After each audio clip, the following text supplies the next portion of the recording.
that means it's AEW Dynamite. What's going on, guys? It's fucking review day, and we're gonna talk some shit about AEW last night. So let's just get into it. Right off the bat, the Young Bucks beat the Death Triangle. They're bad guys now. You know this because they switched sides of the ring to stand on, and they cut off their tassels, so that means you're a bad guy. And another thing, Jade beats Red Velvet. Now, Jade's been beating up all of anybody that's associated with Red Velvet, so I'm just gonna throw this out there. Me and Red Velvet are best friends, so I guess I'm next. So Jade, DM me, I'll give you my address. And we had Jericho versus Dax Harwood with Mike Tyson as the special guest enforcer. Great match. They chopped the shit out of each other. At one point, they locked hands and were just chopping each other back and forth, which is exactly how me and Jeremy Prophet warm up for before each show. So I'm glad to see that that's catching on. And another thing, speaking of the harbinger of truth himself, how good would that motherfucker look in the inner circle? Like, you take out Hager, you throw in Black Dynamite. That's just one man's opinion. It's just my opinion. So maybe that Lance Storm challenge, hey Jericho, maybe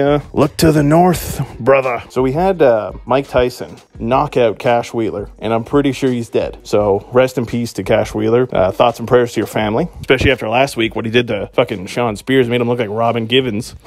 And if you don't understand that joke, Google it, because I'm not saying it. Anyways, Team Taz came out. Well, Taz came out and interrupted Christian talking just because he wanted an answer on if Christian would join Team Taz. And instead of saying yes or no, Christian decided to just start making fun of Taz's height because he's a rude bastard. And what happened? Taz called him a shitbag and then sent fucking Hobbs to beat him up, and old Double D Hobbs beat up Christian. He was out there looking like a bloated Darren Young, but next week we're getting fucking Powerhouse Hobbs versus Christian, so that'll be something. At least he's finally doing stuff. That's good. And last but not least, we had the Darby Allin versus Matt Hardy for the TNT title. Hell of a match. The Hardy family office got involved. One of the 93 million factions that AEW has, they got involved. Sting came out with a bat, chased them all out. But then Sting was about to get jumped. And who saves him? Mr. Lance Archer himself. Now, I hope this doesn't mean that they're going to split Lance from Jake, because I really don't think he needs that. I love having them together. They're great.